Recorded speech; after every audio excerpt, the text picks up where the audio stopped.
जब एक उंगली ने पूरा वर्ल्ड कप हरवा दिया। जी हाँ, ये सच है। और क्रिकेट टाइम मशीन की पहली किस्त में आपको मैं कहानी सुनाऊंगा ऐसे ही एक मैच की। ये वो मैच है जिसको मैंने जब देखा तो मैं बहुत हंसा भी और बहुत रोया भी। इस मैच को हुए 30 बरस बीत चुके हैं, लेकिन आज भी जब ये मैच याद आता है तो दिल में कहीं हल्का सा दर्द जरूर होता है। मैं बात कर रहा हूँ Pakistan versus India quarter final of world cup 1996 जो 9 मार्च 1996 को खेला गया। ये वो मैच है जो कि पहली बार पाकिस्तान और इंडिया किसी नॉकआउट मैच के अंदर एक दूसरे के सामने आए वर्ल्ड कप के अंदर। काश ये मैच पाकिस्तान जीता होता, क्योंकि ये मैच भी पाकिस्तान के ग्रेटेस्ट एवर क्रिकेटर्स का आखिरी मैच था। तो जानिए इस मैच की पूरी story from a fans perspective इस वीडियो में। Watch this video till the end because मैं अपना दर्द शेयर कर रहा हूँ आपके साथ। मैच की स्टोरी शुरू होने से पहले आपके साथ इंट्रोडक्शन करवा दूं अपने इलाके का और चंद उन लोगों का जिनका इन स्टोरीज में बार बार जिक्र होगा, तो आपको उन लोगों को जानना बहुत जरूरी है। मेरा इलाका जी, मेरा मोहल्ला टेम्पल रोड मुजंग लाहौर। मुजंग वो एरिया जहां वसीम अकरम और सरफराज नवाज जैसे दो ग्रेटेस्ट बॉलर पैदा हुए, इसलिए मुजंग वालों को लगता था कि वो क्रिकेट के बारे में बहुत कुछ जानते हैं। पहला शख्स जिनका इंट्रोडक्शन मैं आपसे करवाना चाहता हूँ वो है बबलू भाई। बबलू भाई एक इमोशनल क्रिकेट फैन, एक बहुत ही ज्यादा पैशनेट क्रिकेट फैन, और इतने पैशनेट कि एक बार उन्होंने पाकिस्तानी कुछ सीरीज थी जो कि उन्होंने रेडियो पे सुनी और ऐसी ऑकवर्ड स्ट्रेचर में बैठ के सुनी कि उनकी रीढ़ की हड्डी का मसला हो गया। मियां दाद के भक्त थे और मियां दाद के रिकॉर्ड्स के अलावा उन्हें किसी के रिकॉर्ड्स याद नहीं थे। मियां दाद के इंटरव्यूज और मियां दाद के बारे में जो ग्रेट क्रिकेटर्स ने कहा था, उनकी कटिंग्स को एक ब्रीफ केस में संभाल के रखा था और उसको कहते थे ये मेरी जिंदगी का सबसे बड़ा सासा है। दूसरे शख्स जिनका इंट्रोडक्शन मैं आपसे देना चाहता हूँ वो है अकील भाई। अकील भाई नॉन वेब के जमाने में हमारे क्रिक इन्फो थे, यानी कि ESPN क्रिक इन्फो अब हो गया, पहले तो क्रिक इन्फो ही था। अकील भाई के पास हर क्रिकेट मैच की और हर क्रिकेट टीम की इंफॉर्मेशन होती थी। किसी से पूछना हो कि अकील भाई ये प्लेयर खेल रहा है, इसने कितना स्कोर किया, कौन सा टूर आने वाला है, इस मैच का क्या बना जो टीवी पे लाइव टेलीकास्ट नहीं होता, क्योंकि भाई उस वक्त एक ही चैनल होता था पाकिस्तान में, PTV, तो बहुत सारे मैचेस उस पर लाइव नहीं आते थे। तो अकील भाई रेडियो पे इंग्लिश कमेंट्री सुन के सबको बताते थे कि क्या चल रहा है। तीसरे शख्स अंकल मोहम्मद हुसैन, मरहूम अंकल मोहम्मद हुसैन एक बहुत खामोश क्रिकेट फैन थे। ये वो थे जिनके पास क्रिकेट के डाइजेस्ट होते थे, हर महीने इंग्लिश और उर्दू का एक डाइजेस्ट इनके पास आता था और इनसे कभी कभी लेकर मैं भी पढ़ता था। इनकी जो ओपिनियंस होती थी बहुत छोटी होती थी और बहुत स्ट्रेट होती थी, तो इनकी जो ओपिनियंस हैं वो आप देखेंगे कि कितनी प्रिसाइज होती थी। चौथे शख्स उस्ताद शिफा। उस्ताद शिफा हमारे मोहल्ले के रहने वाले नहीं थे। उस्ताद शिफा की हमारे मोहल्ले के बाहर टायरों की दुकान थी, यानी कि टायर पंक्चर का काम करते थे। इनकी जिंदगी की सबसे बड़ी अचीवमेंट ये थी कि वसीम अकरम जिस मोहल्ले में रहते थे, वसीम अकरम वहीं पले बड़े थे और इन्होंने वसीम अकरम को बचपन में खेलते देखा था, बकौल उनके, आई डोंट नो। और वो कहानियां हमें सुनाते थे वसीम अकरम के बचपन की कि वसीम अकरम कितने शर्मीले थे और क्या वो। बहरहाल उनका ये कहना था कि उनको अंदर की खबरें मिल जाती हैं क्योंकि वो वसीम अकरम के मोहल्ले के हैं और वसीम अकरम के भाई को भी जानते हैं। तो वो हमें आकर ऐसी अजीब अजीब खबरें सुनाते थे कि हम लोग हंसते भी थे और कई दफ़ा सोचने मजबूर हो जाते कि यार कहीं ये सच ही ना हो। उस्ताद शिफा वॉज अ कैरेक्टर और आप उनके बारे में मजीद जानेंगे आगे स्टोरीज के अंदर। और उसके बाद आते हैं एनी बॉस। एनी बॉस वो आदमी थे जनाब जो कि कहते थे कि उनका लाहौर के बड़े बड़े बुक मेकर्स के साथ उठना बैठना और उनको पता होता है कि कौन सा मैच फिक्स है और कौन सा मैच फिक्स नहीं है। बहरहाल इनकी मैच फिक्सिंग की बहुत सारी प्रेडिक्शन गलत साबित होती थी, लेकिन कई बार ये सच साबित भी होते थे। And last but the least my father Abu ji. Abu ji एक बहुत बड़े नाकिद थे पाकिस्तानी क्रिकेट टीम के। उनका मानना था कि पाकिस्तान की टीम हमेशा से ओवररेटेड रही है। पाकिस्तान जो है वो दड़ों की टीम है। सईद अनवर को तो वो कुछ समझते ही नहीं थे और वकारियों को कहते थे कि ये बॉल बनाता है, अगर बॉल ना बनाया जाए तो कुछ नहीं कर सकता। वसीम अकरम को कहते थे ये पाकिस्तान से मुखलिस ही नहीं है।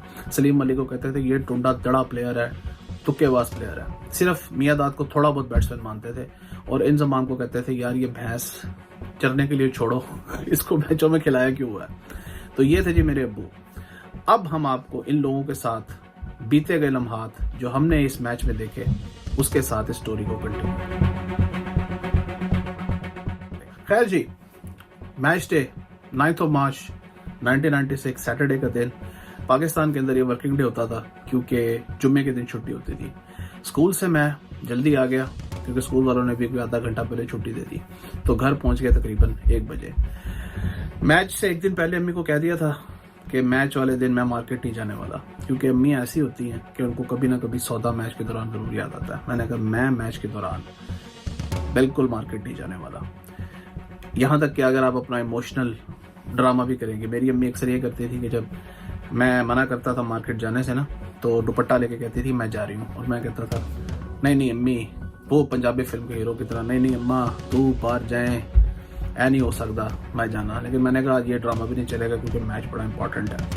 खैर जी, जब मैं घर पहुंचा तकरीबन 1 बजे तो अब्बा घर पे मौजूद थे। मैं हैरान, क्योंकि अब्बा तो 3 साढ़े 3 से पहले कभी आते हैं, लेकिन आज अब्बा भी मौजूद थे। अब्बा ने मेरी तरफ देखा और कहा ओए तो स्कूल से जल्दी आ गया। मैं कहा नहीं जी, स्कूल ने छुट्टी दी है। खैर जी, मैं घर पे बस्ता रखा, कपड़े चेंज किए और सीधा बबलू भाई की बैठक में।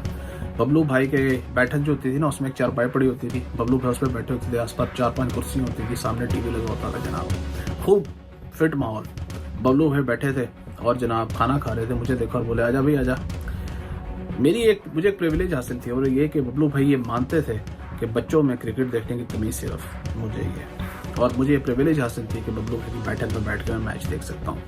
खैर जी, 1:30 बजे मैच स्टार्ट होना था, तो अब हम ये देख रहे हैं कि जनाब आमिर सुहेल टॉस के लिए जा रहे हैं। बबलू भाई ने जब ये देखा तो बबलू भाई का रिएक्शन था अबे वसीम अकरम कहाँ गया बे, और शानी वसीम अकरम कहाँ है। मैं कहा बबलू भाई मेरी जेब में तो नहीं है, मुझे क्या पता वसीम अकरम कहाँ है। तो बबलू भाई बोले बेटा ये मैच फिक्स लग रहा मुझे। वही टिपिकल पाकिस्तानी रिएक्शन, मैच मुझे फिक्स लग रहा है। मैं कहा बबलू भाई कैसे, अबे वसीम अकरम पता ही नहीं किधर गया। अब तक तो पता नहीं चला था कि वसीम अकरम जो है वो नहीं खेल रहा। तो बाद में जी पता चला कि वसीम अकरम साहब एक लास्ट मिनट के ऊपर इंजरी की वजह से मैच नहीं खेले, जो कि थोड़ा सस्पिशियस भी था क्योंकि लोग एक्सपेक्ट कर रहे थे वसीम अकरम का खेलना। अब हर बंदे की अलग ओपिनियन थी। उस्ताद शिफे ने कहा कि मुझे अंदर की खबर मिली है कि वसीम अकरम को जो है वो पाकिस्तानी गवर्नमेंट ने कहा है कि वो मैच ना खेलें, तो वसीम अकरम इसलिए नहीं खेल रहे। पूरी स्टोरी वो कह रहे हैं मैं मैच के बाद बताऊंगा, यानी कि रिजल्ट देख के बताऊंगा। एनी बॉस ने सरप्राइजिंगली इस मैच के बारे में कोई प्रेडिक्शन नहीं दी, चुप रहे, क्योंकि उन्हें पता था कि अगर उन्होंने कोई उल्टी पुल्टी बात बोली तो हो सकता है कोई पीट डाले। अंकल मोहम्मद हुसैन ने बस इतना ही कहा दफा कर सालों को, शॉर्ट एंड स्वीट। और मेरे अब्बा ने ये कहा अच्छा हुआ नहीं खेला साला वसीम अकरम जो आया। तो जनाब ये थी सबकी ओपिनियन। अब जनाब मैच स्टार्ट होता है। वसीम अकरम की जगह अताउर रहमान को खिलाया गया और मियादाद भी टीम में थे। पाकिस्तान को बॉलिंग करनी पड़ी क्योंकि इंडिया टॉस जीत गया और इंडिया ने बैटिंग ली। सचिन तेंदुलकर ने धमाल मचाई हुई थी भाई उस टाइम। सचिन तेंदुलकर उस टूर्नामेंट के अंदर जो सामने आ रहा था उसे पीट रहे थे। वेस्ट इंडीज ले लो, ऑस्ट्रेलिया ले लो, श्रीलंका ले लो, उन्होंने जनाब रन्स के बाहर जुड़े हुए थे और सब डर रहे थे कि कहीं वसीम अकरम की गैर मौजूदगी में सचिन तेंदुलकर पाकिस्तान का हुलिया नहीं बिगाड़ दे। लेकिन भाई बड़ी अजीबो गरीब सिचुएशन थी। सचिन तेंदुलकर प्रेशर में लग रहे थे, बहुत स्लो बैटिंग कर रहे थे, जबकि दूसरे एंड पे नवजोत सिंह सिद्धू आगे बढ़ के हिट्स मार रहे थे। बहरहाल सचिन तेंदुलकर की स्लो बैटिंग के बावजूद इंडिया की ओपनिंग पार्टनरशिप बहुत अच्छी लगती। अब हमें ये होता था जब बच्चे होते थे, हमें डर लगता था जरा सा जनाब एक चौका पड़ा तो हमारा दिल बैठ जाता था और हम स्क्रीन छोड़ के बाहर निकल जाते थे। तो मेरी आदत थी कि मैं जैसे ही चौका छक्का पड़ना ना तो मैं बाहर निकल जाता था 5 मिनट के लिए और जाके किसी बड़े से जो है ना ओपिनियन लेने की, जी वो मुझे रीअश्योर करे कि बेटा अभी मैच बहुत पड़ा है, कोई ऐसी बात नहीं है, अभी बहुत गेम में दम है, तुम फिक्र ना करो। तो उस्ताद शीफे के पास जाकर मैंने कहा जी लगता है तो तेंदुलकर आउट ही नहीं होगा, मतलब इंडिया की विकेट ही कोई नहीं गिरेगी। तो उस्ताद शीफे ने कहा कि बेटा विकेट तो गिरेगी लेकिन उस वक्त गिरेगी जब हम गिर चुके होंगे। तो उन्होंने बड़ा एक सटल सा मुझे रिस्पॉन्स दिया जो कि मेरे लिए काफ़ी नाउम्मीद था। तो अंकल मोहम्मद हुसैन, वो यार वक्त ऐसा था कि बच्चों को इजाज़त थी, वो किसी के घर में भी किसी पे चले जाते थे, पुराने वक्त थे, लोग एक दूसरे के साथ बहुत मोहब्बत करने वाले थे, आजकल की तरह जो है लोग फॉर्मल नहीं हुए थे। मोहम्मद हुसैन अंकल बैठे हुए मैच देख रहे, मैंने कहा अंकल विकेट नहीं जा रही, तो अंकल ने कहा बेटा जाएगी और 2 इकट्ठी जाएंगी। बहरहाल जी आ गए और सचिन तेंदुलकर जो है वो 31 रन्स बनाकर आउट हो गए।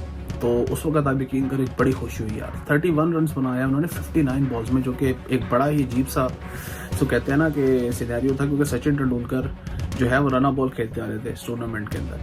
खैर जी, मैच चलता रहा। 138 पे इंडिया की दूसरी विकेट गिरी संजय मंजरेकर, जो कि काफ़ी स्लो खेल रहे थे। उसके बाद मोहम्मद अजहरुद्दीन, विनोद कांबली, इन दोनों ने आके थोड़ा सा एक्सेलरेट किया। नवजोत सिंधु ने शानदार 93 रन की इनिंग खेली। लेकिन भाई जिस बंदे ने इस मैच का पासा पलटा, उस बंदे का नाम है अजय जडेजा। अजय जडेजा ने आके वकार यूनुस को ऐसा फेंटा भाई, ऐसा फेंटा जैसे स्कूल बंद करने पे मुझे मेरे वालिद साहब फेंट गए यार। 2 ओवरों में 40 रन उन्होंने मारे, और ऐसा एक टाइम पे लग रहा था कि इंडिया 235 240 तक करेगा। इंडिया 287 रन करने में कामयाब हो गया, जो कि उस वक्त एक बहुत बड़ा स्कोर था। ये वो वक्त था जब 250 भी एक बड़ा स्कोर माना जाता था, यानी 287 उस दौर में आप कह लें 330 या 340 के बराबर है भाई। खैर 287 का स्कोर देखकर मेरा तो दिल डूब गया। अब्बू ने भी कह दिया कि पाकिस्तानी मैच हार चुका। बबलू भाई ने कहा सिर्फ एक आदमी बचा सकता है भाई, मियां दाद। पुरानी बात। उस्ताद शीफे ने कहा रिपोर्ट आएगी तो बताता हूँ। एनी बॉस की सिर्फ मैंने देख के कहा, मैं कहा एनी बॉस क्या ख्याल है? कह रहे अभी रेट का पता करता हूँ, पता चल जाएगा। और अकील भाई ने सिर्फ इतना कहा कि बैटिंग विकेट है, शाम को ओस पड़ेगी, हो सकता है, ऐसी बात नहीं है, स्कोर हो सकता है। यानी कि सिर्फ एक बंदा था जो ऑप्टिमिस्ट था। खैर जी, दूसरी इनिंग पाकिस्तान की शुरू हुई और भाई क्या स्टार्ट हुआ। आमिर सुहेल और सईद अनवर ने वो ताबड़तोड़ बैटिंग की भाई कि एक टाइम पे ऐसा लग रहा था कि पाकिस्तान शायद ये 40 ओवरों में मैच खत्म कर देगा। हाँ, एक इंपॉर्टेंट बात, पाकिस्तान का एक ओवर स्लो ओवर रेट से कट गया था। जनाब अली ऐसी पिटाई आमिर सुहेल और सईद अनवर ने शुरू की कि हम जनाब हर बॉल के ऊपर जनाब लुडियां डाल रहे थे, और ऐसी लुडियां डाल रहे थे कि जनाब जैसे कि पाकिस्तान ये मैच जीत चुका हो। भाई साहब 10 ओवरों में 84 स्कोर, उस दौर में जब 30 ओवरों में 100 होता था। तो खैर 10 ओवरों में 84 रन हुए। हमने कहा लो जी पाकिस्तान 60% मैच तो जीत चुका है। उधर आता है जी ड्रिंक्स ब्रेक, और फिर ड्रिंक्स ब्रेक के बाद पता नहीं क्या हुआ यार कि सईद अनवर ने आते साथ ही कुंबले को शॉट मारने की कोशिश की और कैच आउट हो गए। 48 रन बनाए 32 बॉल्स में। खैर उसके बाद इजाज अहमद आए और एक छोटी सी पार्टनरशिप लगी, और उसके बाद वो मोमेंट आया जिसका मैंने आपको शुरू में जिक्र किया था, उंगली वाला मोमेंट। और ये वो मोमेंट था जब आमिर सुहेल ने पीछे हट के वेंकटेश प्रसाद को चौका मारा और उसके बाद उसे कहा मैं तुझे यही मारूंगा दोबारा। और ये उंगली करने के बाद अगली ही गेंद पे वेंकटेश प्रसाद ने आमिर सुहेल का डंडा उड़ा दिया। 113 रन पे दूसरी विकेट गिरी, सिर्फ 15वां ओवर था। यानी कि पाकिस्तान ऑलमोस्ट इंडिया को बीट कर चुका था। यहां से सिर्फ आपको 4 या 4.5 रन की एवरेज से खेलना था। लेकिन जैसा मैंने कहा उंगली ने मैच हरवाया। इसके बाद जनाब इजाज अहमद साहब भी एक इंतहाई गलत शॉट खेल के 12 रन बनाकर आउट हुए, और इंजमाम ने ऐसे कैच दिए जैसे कि वो कैचिंग प्रैक्टिस करवा रहे हो। पाकिस्तान 113 for 2 से 132 for 4 हो गया। विकेट पर रह गए मियां दाद और सलीम मलिक, जिन्होंने रन रेट को बहुत स्लो कर दिया। यानी अगले 20-21 ओवर्स में पाकिस्तान ने कोई 68 या 70 रन स्कोर किए, जिसकी वजह से रन ऑफ बॉल से मैच ऊपर चला गया। यानी पाकिस्तान को ज्यादा रन चाहिए थे और बॉल्स कम थी। 182 के स्कोर पे आ गए जी सलीम मलिक, 38 रन बनाकर आउट हुए। और उसके बाद आए राशिद लतीफ। राशिद लतीफ ने आकर थोड़ा एक्सेलरेट किया, 25 रन की इनिंग खेली, लेकिन 231 पे आकर वो भी आउट हो गए। यानी पाकिस्तान की 6 विकेटें गिर गई। उस दौर में जी रन ऑफ बॉल या 7 या 8 रन की जो एवरेज होती थी ना, बहुत मुश्किल हो जाती थी। मियां दाद के साथ कोई बैट्समैन भी नहीं था, तो मुश्ताक अहमद 0 पे आउट हुए, फिर मियां दाद रन आउट हुए। ये वो मोमेंट था जब बबलू भाई की आंख से टिप टिप आंसू गिरने लगे। मियां दाद सर झुकाए जब पवेलियन की तरफ जा रहे थे, तो बबलू भाई ऐसे लग रहा था जैसे अपनी जिंदगी का सबसे बड़ा जुआ हार चुके हो। बबलू भाई बार बार कह रहे थे ये अच्छा नहीं किया मियां दाद के साथ, इन्होंने मियां दाद के साथ अच्छा नहीं किया। मियां दाद को 6 नंबर पे बैटिंग करवाई, और ये सच है, मियां दाद को उन्होंने 6 नंबर पे ही बैटिंग करवाई इतने बड़े बैट्समैन को। जनाब संजय मंजरेकर सुनील गावस्कर और इमरान खान दोनों कमेंट्री बॉक्स में मौजूद थे, और वो ये कह रहे थे कि यार मियां दाद के होते हुए आप इजाज अहमद को 3 नंबर पे बैटिंग करवा रहे हो, हाउ स्टूपिड इज दैट। और जब सलीम मलिक भी मियां दाद से ऊपर आए तो उस वक्त सुनील गावस्कर ने कहा था कि मुझे समझ नहीं आ रहा कि पाकिस्तान के अंदर जो प्लानिंग की गई है, जो थिंक टैंक्स है वो क्या कर रहे हैं, कितने बड़े बैट्समैन को आप छठे नंबर पे बैटिंग करवा रहे हो। बहरहाल जी, पाकिस्तान ये मैच 38 रन से हार गया। कहाँ 113 for 2 in 15 overs और कहाँ पाकिस्तान 49 overs में 248। इंतहाई दिल दुखा जनाब। मोहल्ले में ऐसे सन्नाटा था जैसे उनको फौतगी हो गई हो। अंकल मोहम्मद हुसैन का दरवाज़ा लॉक बंद, 12 ने से इनकार।